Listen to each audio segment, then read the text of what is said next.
اختصار کے ساتھ چند گزارشات آپ کی خدمت میں پیش کی جائیں گی۔ اللہ رب العالمین کی بارگاہ میں دعا ہے اللہ تعالیٰ بیان کرنے والے کو خطبہ جمعہ سماعت فرمانے کے لیے، نماز جمعہ ادا کرنے کے لیے تشریف لانے والے تمام بزرگ، نوجوان بھائی اور بچے اور پردہ نشین میری اسلامی روحانی ماؤں اور بہنوں کو اللہ تعالیٰ کتاب و سنت کی خالص دعوت پر عمل کرنے کی توفیق عطا فرمائے۔ حضرات گرامی، دنیا میں زندگی گزارتے ہوئے ہر آدمی کی اپنی اپنی سوچ ہوتی ہے، اپنی اپنی فکر ہوتی ہے۔ چھوٹے چھوٹے معاملات کے اندر آدمی غصے میں آ جاتے ہیں، لوگوں کی غیرت جاگ جاتی ہے، غیرت مندی کا مظاہرہ کرتے ہیں، اور یہ بات آپ معاشرے میں عام طور پر سنتے بھی ہیں، دیکھتے بھی ہیں کہ چھوٹی چھوٹی بات کی لڑائیاں قتل و غارت تک اور مقدمات تک پہنچ جاتی ہیں۔ جی ہماری غیرت نے گوارا نہیں کیا، ہم سے غصہ برداشت نہیں کیا گیا، ہماری سوچ اور فہم کے خلاف یہ بات کی گئی۔ آئیے حضرات، آپ ذرا توجہ میری طرف رکھیے گا۔ دنیا کے معاملات کے اندر جیسے ہر آدمی غصے کا مظاہرہ کرتا ہے، غیرت مندی کا مظاہرہ کرتا ہے، قدرتی بات ہے، بعض اوقات چیزیں بندے کے بس میں ہی نہیں رہتی۔ آئیے دنیاوی معاملات سے پہلے رسول اللہ صلی اللہ علیہ وسلم کے فرمان کے بارے میں، عرش والے رب کی توحید کے بارے میں، سرور کائنات صلی اللہ علیہ وسلم کی حرمت کے بارے میں آئیے غور فرمائیے گا۔ دنیاوی معاملات میں جتنی غیرت مند بننے کی ضرورت ہے، اس سے کہیں زیادہ عرش والے رب کی توحید کے بارے میں غیرت پر بنیے محمد رسول اللہ صلی اللہ علیہ وآلہ وسلم کی سنت کے معاملے میں غیرت مند بنیے۔ قرآن و حدیث کے وہ دلائل جو میں آپ کی خدمت میں عرض کروں گا، آپ ذرا توجہ فرمائیے گا کہ چھوٹے چھوٹے معاملات کے اندر بھی سرور کائنات صلی اللہ علیہ وسلم کے صحابہ کرام نے جس غیرت مندی کا مظاہرہ کیا ہے، عقل حیران رہ جاتی ہے، دنگ رہ جاتا ہے بندہ۔ کسی صحابی نے سونے کی انگوٹھی پہنی ہوئی، نبی رحمت صلی اللہ علیہ وسلم کی نگاہ پڑتی ہے، آپ نے فرمایا سونا اور چاندی اگر کوئی آدمی دنیا کے اندر پہنتا ہے، قیامت کے دن آپ کا ایک انگارہ اس کی انگلی پر ڈال دیا جائے گا، پہنا دیا جائے گا۔ یہ آواز صرف کانوں میں پڑتی ہے۔ ایک صحابی نے اپنی انگوٹھی کو نکالا اور پھینک دیا، اور پھینکا ہی نہیں، آپ توجہ فرمائیے گا، دوبارہ اس کو اٹھا کر گھر میں جانا بھی گوارا نہیں کیا، اور کسی سونار کے پاس جا کر اس کو بیچنا بھی گوارا نہیں کیا۔ اتار تو اسی وقت بھی تھی، یہ نہیں کیا جا کر اپنی بیوی کو دے دوں گا، بیٹی کو دے دوں گا۔ کہنے لگے جس چیز کے بارے میں میرے پیغمبر نے نفرت کا اظہار کیا ہے، ہم اس کی جانب دیکھنا بھی گوارا نہیں۔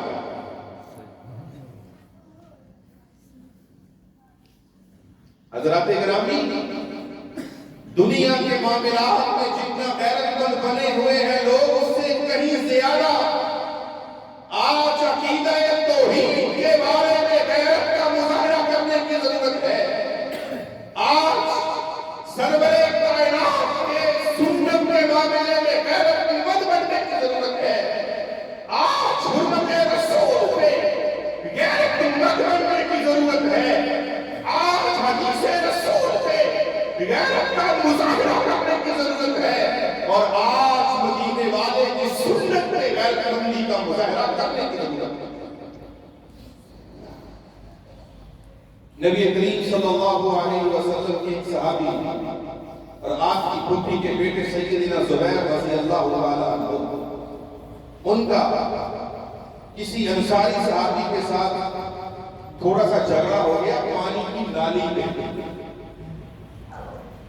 معاملہ رسول اللہ صلی اللہ علیہ وسلم کے پاس آیا تو آپ نے فرمایا اس سے یا زبیر ثم ارسل الماء الى جارك، اے زبیر رضی اللہ تعالیٰ عنہ پہلے آپ اپنے کھیتوں کو پانی لگا لیجئے، اس کے بعد اپنے پڑوسی کے لیے پانی چھوڑ دینا۔ حضرات توجہ میری طرف رہے، یہ پانی کی ایک نالی کا فیصلہ رحمت کائنات صلی اللہ علیہ وسلم نے فرمایا، اور جو فریق مخالف تھا وہ بھی انصاری تھا، کہنے لگا یہ سرور کائنات صلی اللہ علیہ وسلم کی پھوپھی ذات ہے، جو آپ کے رشتہ دار ہے، آپ کی پھوپھی کا بیٹا ہے، اس لیے آپ نے اس کے حق میں فیصلہ کر دیا ہے۔ یہ آواز پیغمبر کے کانوں میں پڑتی ہے، سرور کائنات صلی اللہ علیہ وسلم کا چہرہ مبارک غصے سے سرخ ہو جاتا ہے۔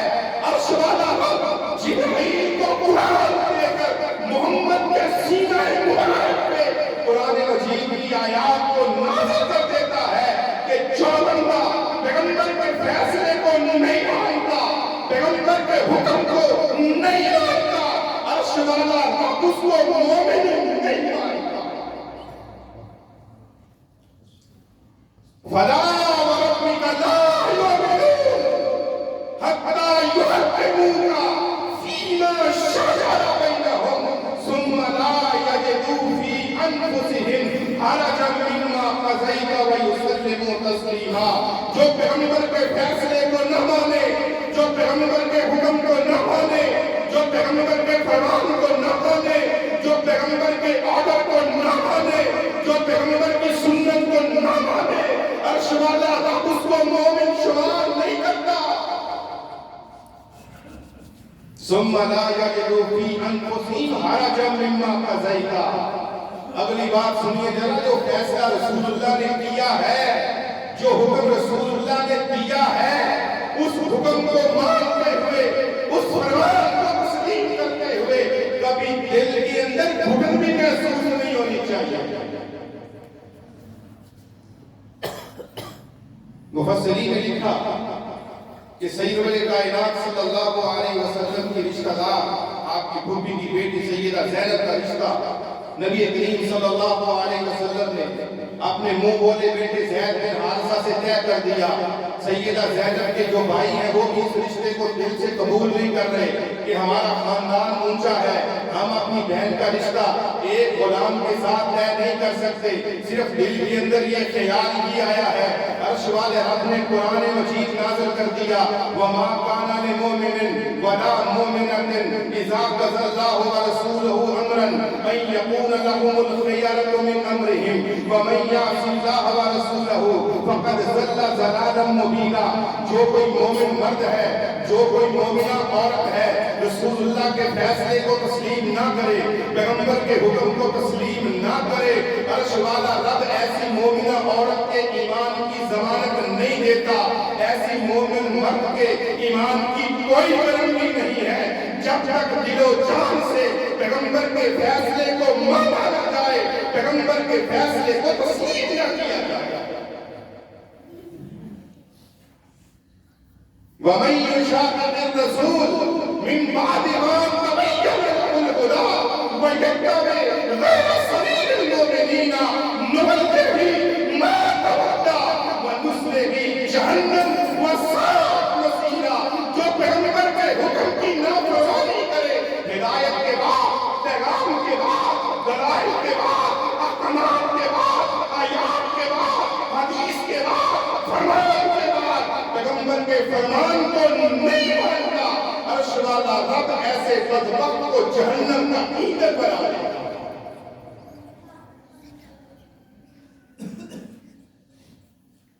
دنیا میں کے مقاموں میں ہماری غیرت بڑی جاگتی ہے، اگر غیرت نہیں جاگتی تو حرمت رسول پہ نہیں جاگتی، اگر ہماری غیرت نہیں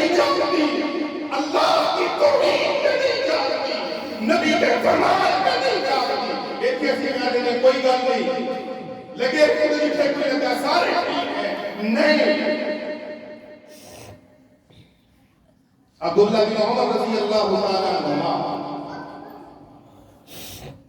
ان کے بیٹے سالم کہتے ہیں میرے بابا نے یہ کہا کہ رسول اللہ صلی اللہ علیہ وسلم نے فرمان ہے لا تمنعوا نساءکم المساجد، کہ اپنی عورتوں کو مسجد جانے سے منع نہ کرو۔ اور یہ مسئلہ آپ بھی سمجھ لیجئے، اگر آپ کی بیٹیاں، اگر آپ کی نواسیاں، اگر آپ کی بہو آپ کے گھر سے نکل کر مسجد میں نماز ادا کرنے کے لیے آنا چاہتی ہیں، آپ کو اجازت نہیں ہے کہ آپ ان کو روکیں۔ نماز جمعہ کے لیے خواتین مسجد میں آ سکتی ہیں، نماز ادا کرنے کے لیے خواتین مسجد میں آ سکتی ہیں، نماز عید ادا کرنے کے لیے کھلے میدان میں خواتین کو جانا ضروری ہے۔ کسی مرد کے لیے یہ جائز نہیں ہے کہ اپنی خواتین کو روکے کہ آپ نے مسجد کے اندر نماز جمعہ ادا کرنے کے لیے نہیں جانا، آپ نے کھلے میدان میں مردوں کے پیچھے نماز عید ادا کرنے کے لیے نہیں جانا۔ پیغمبر کا فرمان موجود ہے، نبی کی حدیث موجود ہے، نبی کی حدیث کے ہوتے ہوئے اپنی بات کرنا، معاشرے کی بات کرنا، سماج کی بات کرنا، لوگوں کی بات کرنا، گویا کہ اس بندے نے پیغمبر کو فیصلہ کرنے والا مانا ہی نہیں ہے، نبی کی ختم نبوت کو مانا ہی نہیں ہے۔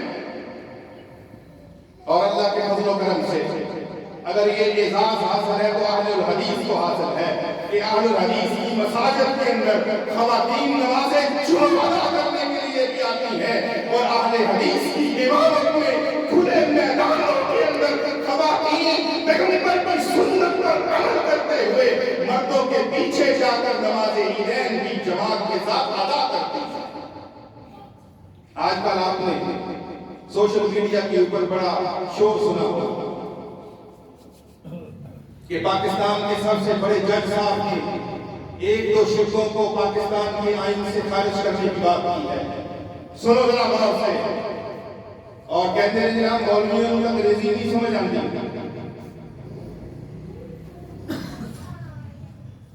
گھر کا دروازہ کھلا ہو نا تو چور آئے گا، گھر کے دروازے کو بند رکھا کرو، اگر دروازہ کھلا ہو تو چور آئے گا۔ کون ہے وہ لوگ جو پیغمبر کے فرمان کے ہوتے ہوئے اپنی فکر کی بات کرتے ہیں، اپنے ایمان کی بات کرتے ہیں، اپنے مذہب کی بات کرتے ہیں، اپنے قرآن کی بات کرتے ہیں، اپنے دین کی بات کرتے ہیں، اپنے مذہب کی بات کرتے ہیں۔ حضرات وہ ہم ہیں جو پوری کائنات کے سامنے اگر بات کرتے ہیں رب کے قرآن کی کرتے ہیں، محمد رسول اللہ کے سچے قرآن کی کرتے ہیں۔ تم نے دروازہ کھولا ہوا ہے تکلیف کے نام پہ، بیعت کے نام پہ، عرس کے نام پہ، میلے کے نام پہ۔ اب چور نے چوری کی ہے تو اب روکے تم کو۔ اگر ختم نبوت کو صحیح معنوں میں مانا ہے تو اہل الحدیث نے مانا ہے کہ جس طرح نبی کی ذات آخری ہے، نبی کے بعد کوئی نبی نہیں آئے گا، نبی کے فرمان کے بعد، نبی کی حدیث کے بعد اہل الحدیث کسی کی بات کو سینے سے نہیں لگاتا۔ یہ ہم ہے کہ نبی کے فرمان کے سامنے کسی امام کی بات نہیں کرتے، کسی بڑے کی بات نہیں کرتے، کسی بڑے سے بڑے آدمی کی بات کو سینے سے نہیں لگاتے۔ نبی کا فرمان سامنے آ جائے، اہل الحدیث کائنات کو چھوڑ سکتا ہے، مدینے والے سے بے وفائی نہیں کر سکتا۔ تم نے گھروں کے دروازوں کو کھلا رکھا، چور نے چوری کی، اور آپ کہتے ہو ختم نبوت پہ ڈاکہ پڑ گیا ہے۔ یہ ڈاکہ نہیں پڑنا تھا کہ تو نے اپنے دروازے کو بند نہیں کیا۔ نبی کے آ جانے کے بعد اس دل کے اندر اگر محبت ہے تو صرف مدینے والے کی ہے، اس قلوب و ذہن کے اندر اگر کوئی سمایا ہے تو محمد رسول اللہ ہے، ہم نے کسی اور کو جگہ نہیں دی۔ یہ دل جھکتا ہے مدینے والوں کے سامنے، یہ سر جھکتا ہے رب کائنات کے سامنے۔ کہنے لگے مولویوں کو انگریزی نہیں آتی، میں کہتا مولویوں کا بھی قصور ہے جنہوں نے 7-8 سال منڈے کو فکا پڑھا کے مدارس کے اندر، اور ایسی پروڈکٹ کو چھوڑ دیا معاشرے میں، جاؤ تم لوگوں کے مذہبی رہنما ہو۔ یہ خوشی ہونا سی،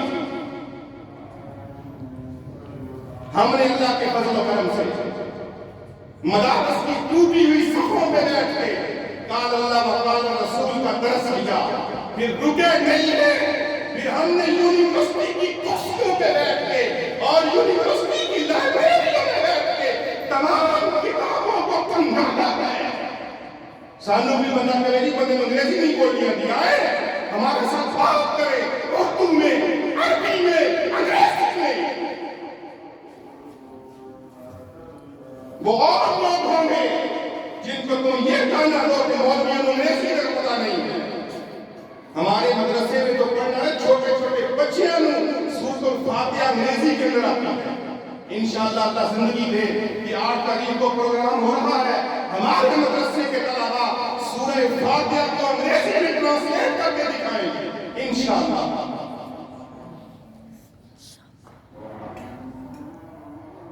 فیصلہ کیا آیا؟ میں معذرت کے ساتھ عرض کروں گا، پاکستان کے سب سے بڑے جج صاحب سے ایک مہربانی فرمائیے، 298 سی تعزیرات پاکستان کی کیا ہے کہ پاکستان کے آئین میں لکھا ہوا ہے کہ کوئی مرزئی، کوئی قادیانی پاکستان کے اندر اپنے آپ کو مسلمان نہیں کروا سکتا، نہیں کروا سکتا، مسجد نہیں بنا سکتا، اپنے تبلیغ نہیں کر سکتا، لوگوں کو اپنی دعوت نہیں دے سکتا۔ 298 سی تعزیرات پاکستان کے اندر یہ بات لکھی گئی ہے۔ تم کہتے ہو دین کے اندر جبر نہیں ہے، کون کہتا ہے دین کے اندر جبر ہے؟ تمہیں کس نے کہہ دیا؟ کسی ہندو کو زبردستی مسلمان نہیں بنایا جا سکتا، کسی عیسائی کو زبردستی مسلمان نہیں بنایا جا سکتا، کسی یہودی کو زبردستی مسلمان نہیں بنایا جا سکتا۔ ہاں، پاکستان کی سرزمین پہ جو عیسائیوں کی عبادت گاہیں ہیں ان کی حفاظت کرنا حکومت کی ذمہ داری، یہودیوں کی عبادت گاہوں کی حفاظت کرنا حکومت کی ذمہ داری۔ اور آپ دیکھتے نہیں ہیں ہندوؤں کے گرجے موجود ہیں، عیسائیوں کے گرجے موجود ہیں، ہندوؤں کی عبادت گاہیں موجود ہیں، سکھوں کی عبادت گاہیں موجود ہیں۔ معاملہ کیا ہے؟ ذرا بات کو غور سے سمجھیے گا، قلوب و اذہان کو متوجہ کیجئے۔ قادیانیوں نے اپنے آپ کو اقلیت سمجھا ہی نہیں ہے، یہ کہتے نہیں ایسے مسلمان ہیں۔ پاکستان کی اسمبلی نے جن کو غیر مسلم قرار دیا ہو اور وہ مسلمانوں کی صفوں میں گھس کر کہہ نہیں ایسی مسلمان، اپنے آپ کو اقلیت سمجھو اور اقلیت کے حقوق پاکستانی حکومت سے لو۔ اور پاکستانی حکومت کہتی ہے الیکشن ہو، منورٹی کی سیٹیں ہوتی ہیں، بھرتی آ جائے، منورٹی کی سیٹیں ہوتی ہیں، تمہیں کون کہتا ہے کہ تم اکثریت میں آؤ؟ اپنے آپ کو اقلیت سمجھ کر اقلیت کے حقوق لیتے جاؤ، تمہیں کوئی رکاوٹ نہیں ہے۔ تم مسلمان بھی سمجھتے ہو اور کہتے ہو کہ جناب ہم مسلمان بھی ہیں، اور نبی کے مقابلے میں مرزا غلام احمد کو نبی بھی سمجھتے ہو۔ 298 سی کیوں نہیں لگتی؟ 295 بھی کیوں نہیں لگتی؟ لگتی ہے۔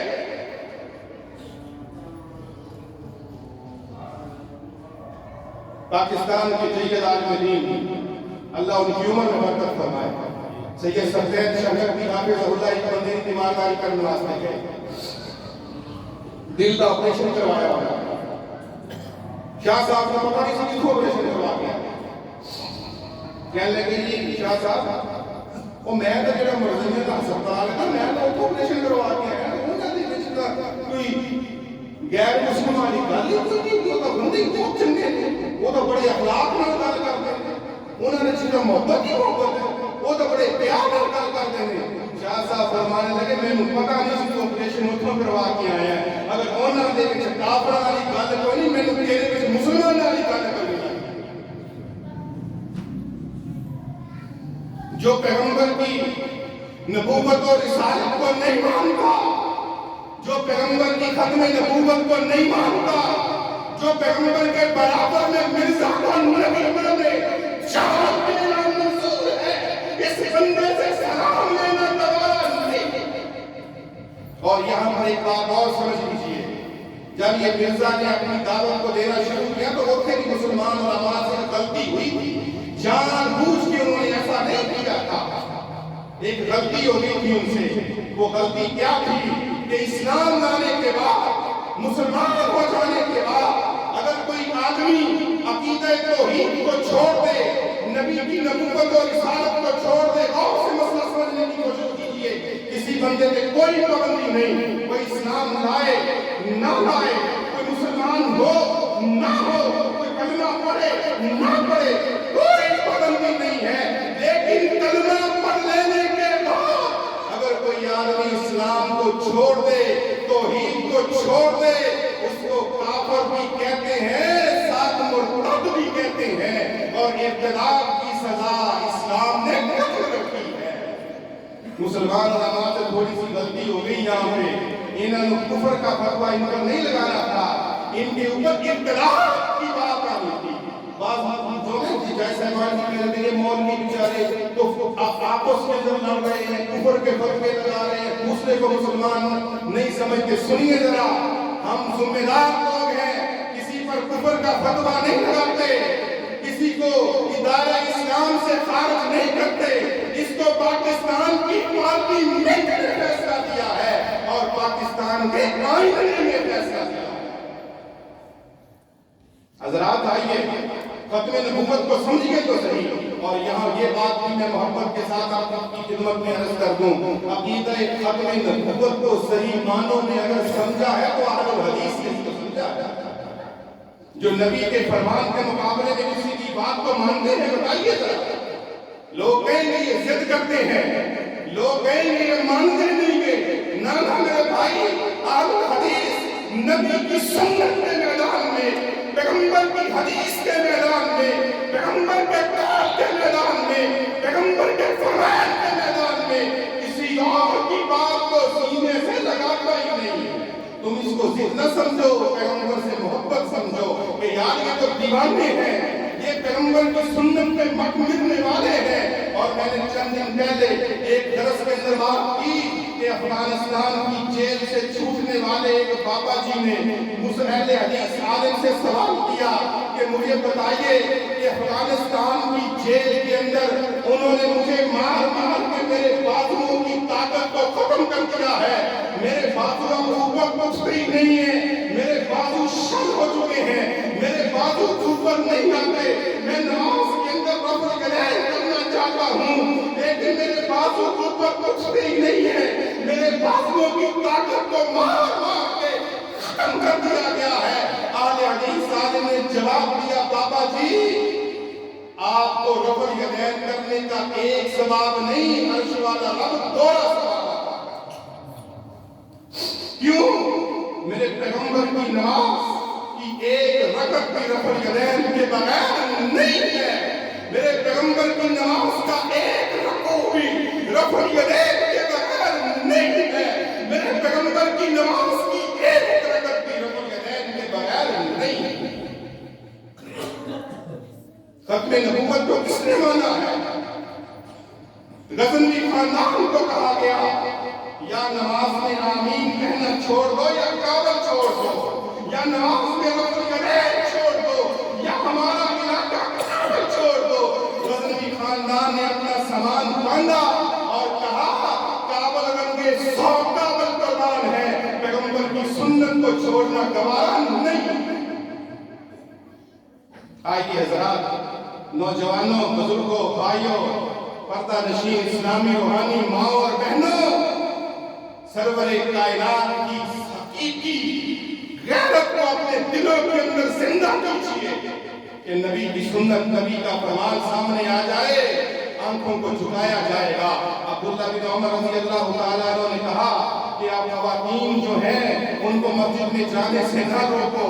ان کے پاس ان کا بیٹا بیٹھا ہوا تھا بلال، کہنے لگا ابا جی ہم وہ دور نہیں رہ گیا، بڑیوں کو باہر نہیں جانا چاہیے، وہ ہم دور نہیں رہ گیا۔ حضرت عبداللہ بن عمر غصے میں آ گئے اور ان کے بیٹے سالم کہتے ہیں کہ میں نے اتنا غصے میں کبھی اپنے بابا کو نہیں دیکھا جتنا میں نے آج دیکھا تھا۔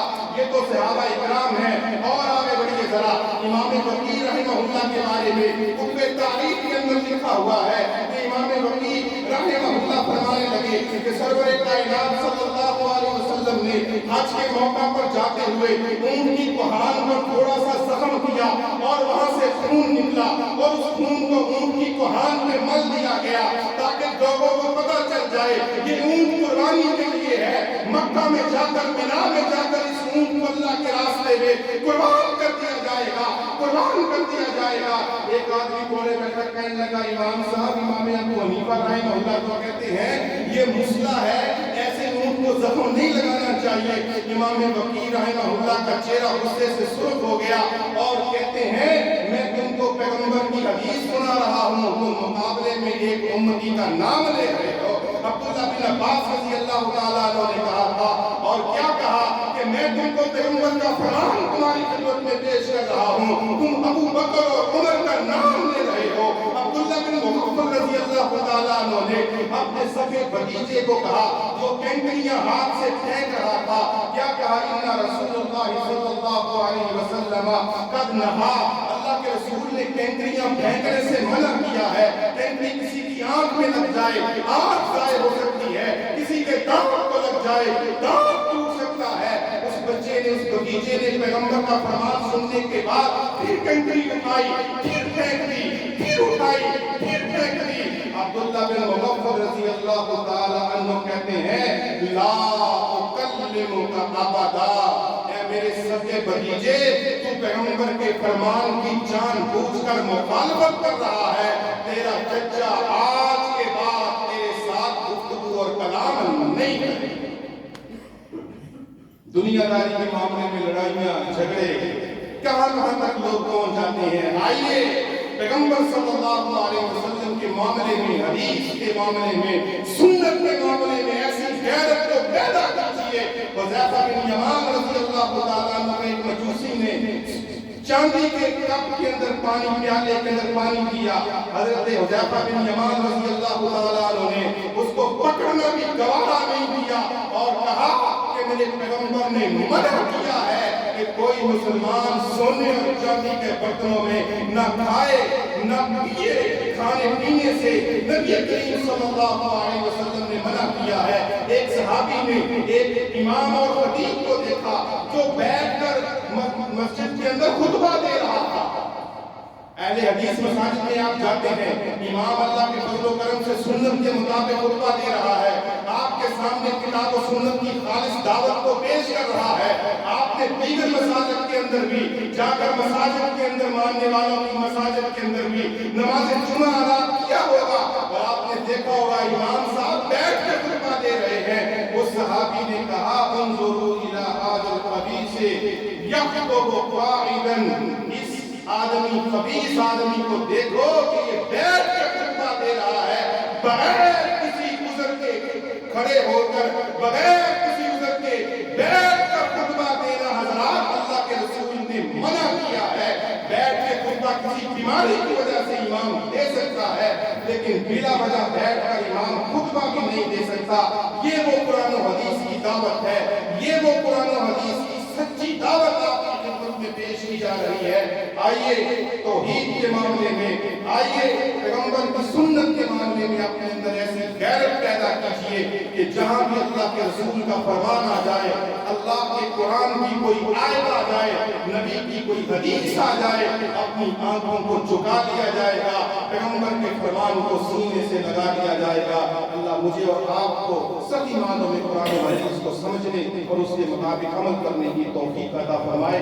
اقول قولی ھذا استغفر اللہ لی ولکم ولسائر المؤمنین انہ هو الغفور الرحیم۔